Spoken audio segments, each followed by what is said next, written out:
नमस्कार, मी ऋतुजा कुलकर्णी. आपल्या RBN news मराठीमध्ये सहर्ष स्वागत. जत तालुका ज्येष्ठ नागरिक संघात ज्येष्ठ नागरिक दिनानिमित्त कायदेविषयक शिबिराचे आयोजन.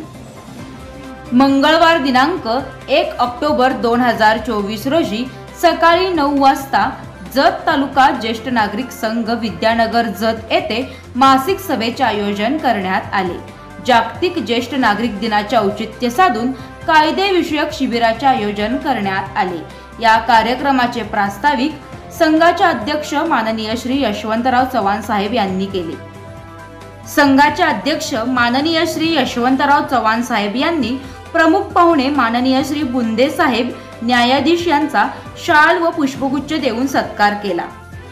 यावेळी ॲडव्होकेट मुंडेचा, ॲडव्होकेट नाईक, ॲडव्होकेट खटावे हे कायदेविषयक शिबिराच्या कार्यक्रमानिमित्त उपस्थित होते.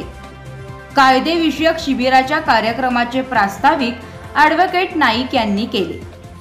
ॲडव्होकेट मुंडेचा वकील, ॲडव्होकेट नाईक वकील, ॲडव्होकेट खटावे वकील यांनी कायदेविषयक मार्गदर्शन केले आणि सर्व ज्येष्ठ नागरिकांना जागतिक ज्येष्ठ नागरिक दिनाच्या शुभेच्छा दिल्या. आरबीएन न्यूज मराठीचे उपसंपादक श्री ऋग्वेद कुलकर्णी यांचा वाढदिवसानिमित्त विशेष सत्कार करण्यात आला व तसेच सौ श्रद्धा शिंदे मॅडम यांना आदर्श शिक्षक पुरस्कार मिळाल्याबद्दल त्यांचाही सत्कार करण्यात आला. यावेळी समन्वय समितीचे अध्यक्ष Shri Tanaji Gawade, Shri Abasaheb Kapse, Shri Tammanna Koli, Shri Basavaraj Gurav, Shri BC Pawar sir, Shri Bisle sir, Shri Shitole sir, Shri Kale sir, Shri Kore sir, Shri Daphale sir, Sau Shraddha Shinde madam, Sau Sindhutai Mali, Vaishali Pandit, Shashikala Pattanshetti, Shantabai Suryavanshi, Birajdar madam, Sakhru madam, Gaikwad madam, Shri Shinde मामा, श्री गुरुटे, श्री बाबालाल नदाफ आदी मान्यवर उपस्थित होते. चहापानानंतर कार्यक्रमाची सांगता करण्यात आली. सन्माननीय न्यायाधीश वकीलांना मी वंदन करतो. तर आज 1 ऑक्टोबर असल्यामुळे जत तालुका ज्येष्ठ नागरिक संघटनेच्या वतीने या ठिकाणी हे कार्यक्रम आयोजित केला. खरं म्हणजे गेल्या 6-7 वर्षापासून असे 1 ऑक्टोबरला कार्यक्रम आयोजित न्यायालयातर्फे केले जातात.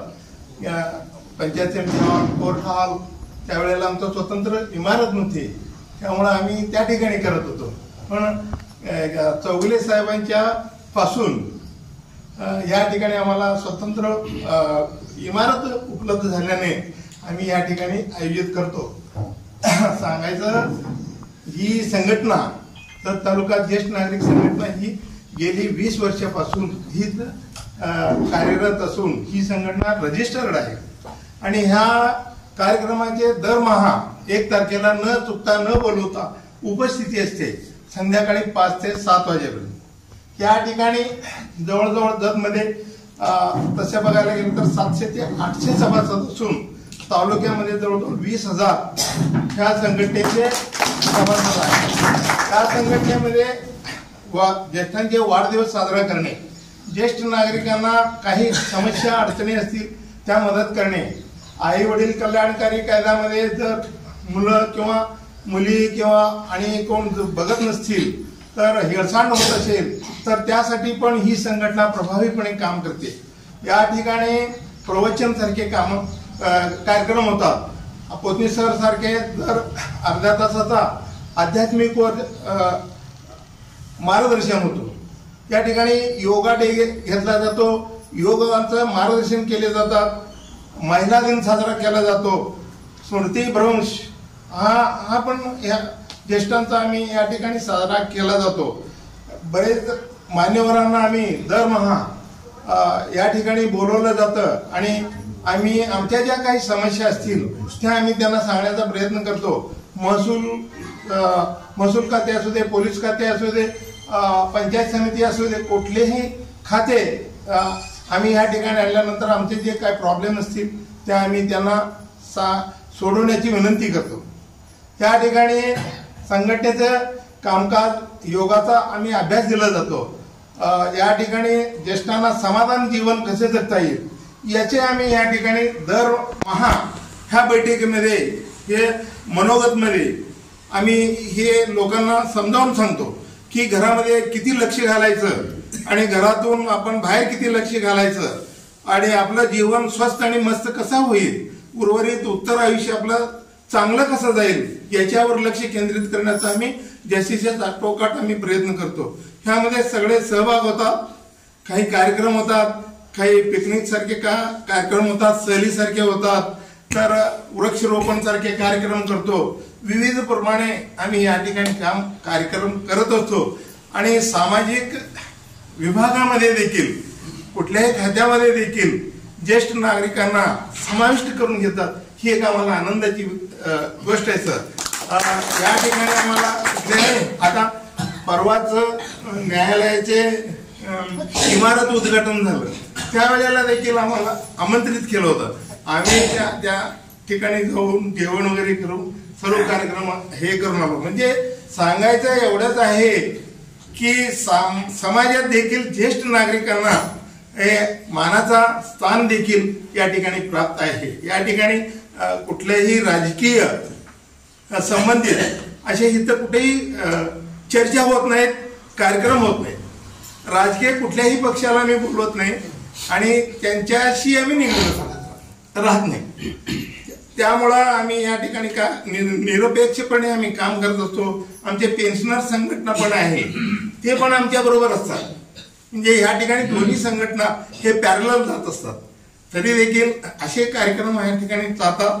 आपण साहेबांनी वेळात वेळ आम्ही विनंती केली साहेबांना, हे ज्येष्ठ नागरिक हे ऑक्टोबर जागतिक ज्येष्ठ नागरिक दिन आहे आणि तो साहेबांनी आम्हाला 2 मिनिटं मार्गदर्शनासाठी आम्ही विनंती केली. साहेबांनी तात्काळ, साहेब खरं म्हणजे नवीन आले, पाटीमध्ये साहेबांचं थोडंसं आम्हाला परिचित होते, पण साहेब नवीन असल्यामुळे जरा भीतच आम्ही साहेबांच्या जवळ गेलो. परंतु साहेब आम्हाला मान्यता देतात की नाही असं वाटलं तरी देखील तात्काळ त्यांनी विचारलं आणि 1 मिनिटात त्यांनी होकार दिला. तर आनंद झाला. साहेबांनी आम्हाला सकाळी 8:30-9ची टायमिंग दिली. तो एक आम्हाला टेन्शन आलं. ज्येष्ठ नागरिक हे 8:30 वाजता साहेबांच्या समोर कसं उभं करायचं, तो एक एवढा टेन्शन आमच्या समोर आला. तरी देखील ज्येष्ठांनी वेळात वेळ काढले. साहेब या ठिकाणी आले. आता खरं म्हणजे त्यांचं मार्गदर्शन ऐकायचं आहे. आपलं नेहमीच असतो. 2 मिनिटं मी थांबवतो. जय हिंद, जय महाराष्ट्र. नातेवाईक हा एक शब्द आणला, म्हणजे ज्याला समजा मुलगा नसेल किंवा मुलगा असेल तो प्री डिसीज म्हणजे पूर्वीच मयत झालेला आहे तो असेल, किंवा नातू झाला, समजा पुतणे असेल तर पुतण्याकडून पूर्वी मागता येत होतं का? नाही मागता येत. आता मात्र ह्या कायद्याखाली नातेवाईक हा शब्द वापरला गेला. आणि नातेवाईक म्हणजे कसं, ज्यांना ह्या ज्येष्ठांच्या जी संपत्ती आहे त्या संपत्तीत जर त्यांना वारस हक्क प्राप्त होत असेल किंवा झालेला असेल तर त्या व्यक्तीला ते पोटगी मागता येईल. हा कायदा झाला. आता याच्यात पूर्वी कसं होतं, सावत्र आई, सावत्र वडील, जनक वडील, दत्तक वडील असा बराच फरक होता. पण ह्या कायद्याखाली सावत्र आई वडील असतील, जनक आई वडील असतील, दत्तक आई वडील असतील, यांना सुद्धा हे पोटगीचा हक्क कायद्यानं दिलेला आहे. आता एखाद्याची परिस्थिती, शारीरिक परिस्थिती, मानसिक परिस्थिती असेल की तो हा अर्ज करू शकत नसेल तर त्याच्या पसंतीच्या व्यक्तीमार्फत त्याला तो अर्ज दाखल करता येईल. म्हणजे त्याच्यातर्फे इतराला, ज्याच्यावर त्याचा विश्वास आहे अशा व्यक्तीला पुढे करून हा अर्ज करावा लागतो, करता येईल. समजा तेही नसेल तर आपली जी संघटना आहे सर, त्या संघटनेमार्फत सुद्धा हा अर्ज दाखल करायची तरतूद कायद्याने केलेली आहे.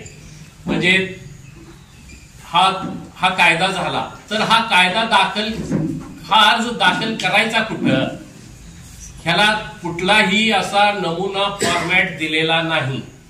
तुम्ही फक्त तुम्ही ज्याच्या विरुद्ध करताय त्याचं नाव, त्याचं काय उत्पन्नात साधन, तुमचे काय नातेसंबंध हे दाखवायचे आणि तुम्ही स्वतः असमर्थ कसे आहात स्वतःचा उदरनिर्वाह करायला हे सगळं लिहावं लागेल. आणि हा अर्ज दाखल करायची तरतूद जी आहे ती आमच्या कोर्टाकडे ठेवलेली नाही, ती न्यायाधिकरण किंवा प्रांत साहेबाकडे हा अर्ज दाखल करता येतो. हा अर्ज दाखल केल्यानंतर ह्याच्यात तात्पुरती रक्कम मागायची सुद्धा कायद्यात तरतूद केलेली आहे.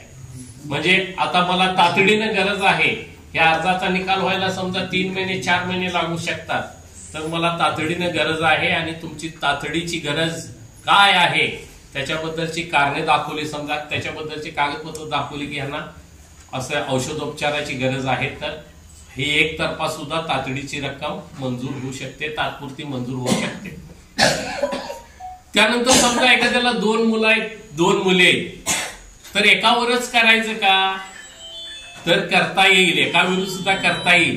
पण केल्यानंतर त्या मुलाला वाटलं मी एकटाच का सहन करू, माझे एकट्याचेच आई वडील आहेत का, तर त्यांचा जो प्रपोर्शनेट राहील, त्यांचं जे प्रमाण राहील त्या प्रमाणात त्या समजा मुलांना हजर होऊन सांगितलं प्रांत साहेबांना की माझे 2 भाऊ आहेत, 2 बहिणी आहेत, त्यांची परिस्थिती सुद्धा चांगली आहे, तर ते प्रांत साहेब ते ठरवतील आणि प्रत्येकाचं प्रमाण हिस्सा ठरवून देतील की ह्यानं 20%, त्यानं 20%, 25%, 50% असं जे प्रमाण आहे ते ठरवता येईल. हा अर्ज दाखल केल्यानंतर विरुद्ध बाजूला नोटीस काढली जाते. विरुद्ध बाजूला म्हणजे मुलं असतील, नातेवाईक असतील, नातू असतील, मुलगी असेल, नात असेल, तर नोटीस पोचल्यापासून 3 महिन्याच्या आत हा अर्ज, समजा 3 महिन्याच्या आत हा निकाल होत नसेल, कारण प्रांत साहेबांना नुसता आमच्या कोर्टाकडे कसं निकाल देणे, जाब घेणे वगैरे अशी प्रोसिजर असते, पण प्रांत साहेबांना बाकीचे सुद्धा कामं असतात. त्यामुळे समजा वाटलं त्यांना हे 3 महिन्यात पूर्ण होत नाही, तर अपवादात्मक परिस्थितीत 1 महिना किंवा 30 दिवस वाढवून हे म्हणजे ह्या अर्जाचा निकाल करावा असं बंधनकारक आहे. माझं मनोगत असं म्हणतो मी, मार्गदर्शन आपल्याला करण्याइतका मी मोठा नाही, त्यामुळे माझं मनोगत आपण ऐकून घेतलं याबद्दल मी सर्वांना धन्यवाद देतो. जय हिंद, जय महाराष्ट्र. आणि मगाशी बोलताना कोणाचा नामोल्लेख, आता इथे सरकार आहेत आमचे, त्यांचा नामोल्लेख राहून गेला असेल किंवा राहून गेलाय किंवा माझे बरेच इतर आहेत, तर त्याबद्दल मी आपली माफी मागतो. जय हिंद, जय महाराष्ट्र. माझ्या आई वडिला समान समोर बसलेले ज्येष्ठ नागरिक, त्यांना मी जागतिक ज्येष्ठ नागरिक दिनाच्या प्रथम सर्वांना हार्दिक शुभेच्छा देतो. आता माझ्या वाचनात आलं की आता रमेश बी बरंच काय काय सांगून गेलेलं आहे. मी बी आता म्हणू शकतो की असा जन्म लाभावा, असा जन्म लाभावा देहाचा चंदन व्हावा, असा जन्म लाभावा देहाचा चंदन व्हावा, आयुष्य संपत आले तरी सुगंध दरवळत राहावं. आणि त्याचबरोबर की कवी इंदिरांची कविता वाचनात माझ्या आली, नदिया चले चले धारा, चंदा चले चले तारा, ज्येष्ठ नागरिक तुझको चलना ही रोगा चलना ही होगा. तुमचं आहे छान दिलेलं आहे. आजच्या कार्यक्रमाचे अध्यक्ष कलावंत मॅडमचं आहे, छान लिहिलं, अतिशय छान लिहिलं, वाचलं ते मी. आजच्या कार्यक्रमाचे अध्यक्ष आमचे दिवाणी व फौजदारी न्यायाधीश आदरणीय SP मुंडे साहेब, त्याचबरोबर माझे सहकारी मित्र रमेश मुंडेच्या साहेब, त्यानंतर प्रकाश नाईक साहेब, त्यानंतर वैभव बोत्रे साहेब, सर्वात महत्वाचं म्हणजे आता आमचे मुंडे साहेबांनी बोलले माझे गुरु बसले, ज्यांच्यामुळं आज मी इथं उभारलो की माझे गुरुवारी आणि ज्येष्ठ नागरिक. आजचा आम्ही आता एकंदरीत ऐन टायमाला मला उठल्यावर काय बोलायचं हा मोठा प्रश्न माझ्यासमोर पडला. आज आपण हा खटाटो आम्ही आज जत वकील संघटनेमार्फत आणि एवढा आम्ही आज काय करतो, लोकन्यायालयाचे कार्यक्रम घेतो. त्यानंतर आम्ही गावोगावी आमच्या दर महिन्याला जनजागृती मोफत विधी सेवा समितीच्या वतीनं की आम्ही प्रत्येकांना की मोफत मार्गदर्शन कायदेविषयक, आपण भारत देशात राहत असताना प्रत्येक माणसाला कायदा माहीत असावा या दृष्टिकोनातून आम्ही लोकांना जनजागृती करत असतो. त्याचबरोबर या ज्येष्ठ नागरिकांचे जे कार्यक्रम असतात त्याही कार्यक्रम उपस्थित असतो. आमची शिंदे मॅडम आहे तिथं, कारण समाजसेवटी कायमपणे ते सक्रिय आहे. आता थोडक्यात आपल्याला सांगायचं म्हटलं की कायद्याची ओळख मी थोडक्यात एक तोंड करून साहेबांनी मला सांगितलं टाइम दाखवले की लवकर आवडायचं, कारण 10:30 वाजता कोर्ट चालू होते. आपल्याला टायमाच्या वेळेचं आपण बंधन सामानालाही आहे, साहेबांना आहे. आणि असं असताना की पूर्वी ज्यावेळी जी मानव निर्मिती झाली मानव निर्मिती झाल्यानंतर की जंगलात लोक राहत होते. जंगलात लोक राहत असताना की त्यावेळी काही उत्पत्ती झालं तर काही लोकांची तिथं लोक गोळा व्हायची की ज्यावेळी समाज आदिवासी लोक ज्यावेळी जंगलात राहत होते त्यावेळी काही समाजाची व लोकसंख्या वाढल्यानंतर तिथे संख्या वाढल्यानंतर ते टोळीने राहत होते पूर्वी जंगलात. की जंगलात राहत असताना की मानव धर्म म्हणजे आपल्याला माहित आहे की मानव धर्म म्हणजे देश, भावना, बुद्धी या सगळ्या अनेक गोष्टी विकसित होत गेल्या. त्यानंतर होत असताना की कायदा की आता काहीतरी आता काय वाटलं त्यामध्ये जी टोळी युद्ध चालू झालं त्यामध्ये की एकमेकाच्या एरियात घुसणे, एखाद्या जी एरिया ठरवून दिलं त्यात घुसणे, त्यांचं नासधूस करणे असं लोकांच्या मनोवृत्ती बिघडली आणि त्याप्रमाणे त्यांच्यात वाद चालू झाला. वाद चालल्यानंतर आता शेवटी काय करायचं काय त्यावेळी काय असं कायदा वगैरे असं त्यावेळी कायदा अस्तित्वात नव्हताच. मग त्यावेळी काय झालं की असं एक तुमच्यासारखी बुजुर्ग लोक त्यावेळी आदिवासी लोकांच्या ते बुजुर्ग लोक त्यांनी ठरवलं की बाबा तुम्ही ही जी लोक 50 लोक आहेत त्या एरियात तुम्ही यायचं नाही आणि इतर जे 50 लोक आहेत त्या एरियात तुम्ही ह्यांच्यात प्रवेश करायचा नाही. असं होत होत होत असं कायद्याची निर्मिती थोडं होत गेलं. कायद्यामध्ये काय सर्वसामान्य ज्ञान म्हणजे कायदा आहे की कायद्याची निर्मिती होत असताना ते नियम आहेत ते नियम एकमेकांनी पाळू लागले की एकंदरीत बाबा त्यानंतर मग लोकसंख्या वाढत गेली. त्यानंतर इकडच्या मुली तिकडे पळण्याच्या, तिकडची पोरं इकडे पळण्याच्या ह्या सगळं होऊ लागला की त्याने जे तुमच्यासारख्या बुजुर्ग लोक ठरवलं की असा व असा होता कामा नये अशी आपली नियम आणि अटी त्यांनी घालून गेलं. त्याप्रमाणे त्यांनी नियम अटी पाळत गेलं. त्यानंतर पुढं होत जात असताना काही मानवाच्या बुद्धीचा विकास होत गेला. त्यानंतर आपण स्वातंत्र्य काळानंतर आपण त्यानंतर हे गाव पातळीवर पाऱ्यावर बसून तुमच्यासारखी बुजुर्ग लोक ही न्यायदान करत होते. असं न्यायदान करत असताना की बाबा तिथे एक माणूस पूर्वी कसं होतं एकमेकांना लोकांना मानत होते.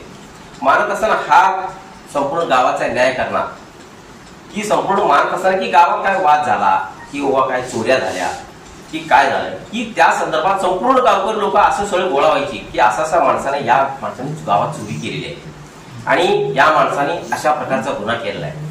त्यावेळी संपूर्ण न्याय व्यवस्था म्हणजे ते गावातल्या मुख्य न्यायाधीश त्यांच्याबरोबर असलेले 4-5 जण ते असणारे त्यांची लोक त्यांनी सांगत होते तू चोरी केलाय तू याप्रमाणे तुला त्यावेळी कायदा म्हणजे त्यावेळी शिक्षा काय होती की बाबा त्याला फाशी नव्हतं.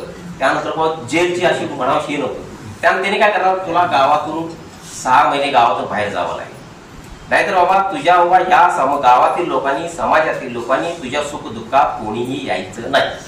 अशा प्रकारचे त्या जो गुन्हेगार आहे त्याच्यावर बंधन टाकण्यात आहे. हाच कायदा अनुषंगानं पुढं सरकत आला. त्यानंतर न्यायालयाची स्थापना झाली. त्यानंतर न्यायाधीश साहेबांची नेमणूक झाली. त्यानंतर वकील हे सगळं होत गेलं आहे. असं अनेक सांगण्यासारखं फार आहे आणि आता एका तासात हा सगळं कायदा संपूर्ण हे कायदा म्हणजे संपूर्ण अथांग महासागरासारखा आहे आणि वेळेचे बंधन तर आहेच. आणि पुन्हा एकदा मी जत वकील संघटनेचा अध्यक्ष म्हणून तुमचं इथं पुन्हा एकदा स्वागत केला आणि पुन्हा असंच एकदा कार्यक्रम मोठा कार्यक्रम ठेवा आणि पुन्हा येऊ आणि यापेक्षा जास्त कायदे तुम्हाला ज्ञान देऊ आणि पुन्हा एकदा मला एकदा अचानक उभा केला त्याबद्दल आमचे मी त्यांचा आभार मानतो आणि माझ्या 2 गोष्टी शांतपणे तुम्ही सर्वांनी ऐकून घेतला त्याबद्दल मी तुम्हाला सर्वांना धन्यवाद देतो. मी थांबतो. जय हिंद जय महाराष्ट्र. आणि सर्व वकील बंधू या ठिकाणी उपस्थित राहून ज्येष्ठ नागरिकांना सुंदर मार्गदर्शन केले आणि त्याचा अनुकरण कसं करता येईल याचा आपण दक्षता घ्यायचा आहे आणि आजचा कार्यक्रम छान झाला. सर्वांचा मी या ठिकाणी उपस्थित झाल्याबद्दल त्यांचा पहिल्यांदा आभार मानतो. आणि या ठिकाणी ज्येष्ठ नागरिक एवढ्या सकाळी 8 वाजता आपणही या ठिकाणी उपस्थित राहिला त्याबद्दल तुमचं मी मनापासून आभार मानतो.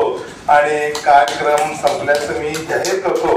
एक विनंती आहे जागेवरून कोणी ओढायचं नाही आणि दुसरी गोष्ट थोडं नाश्ता आहे आपला कार्यक्रम आहे थोडं. आरबीएन न्यूज मराठीला लाईक, सबस्क्राईब आणि शेअर करा आणि शेजारील बेल आयकॉनला क्लिक करा. RBN news Marathi.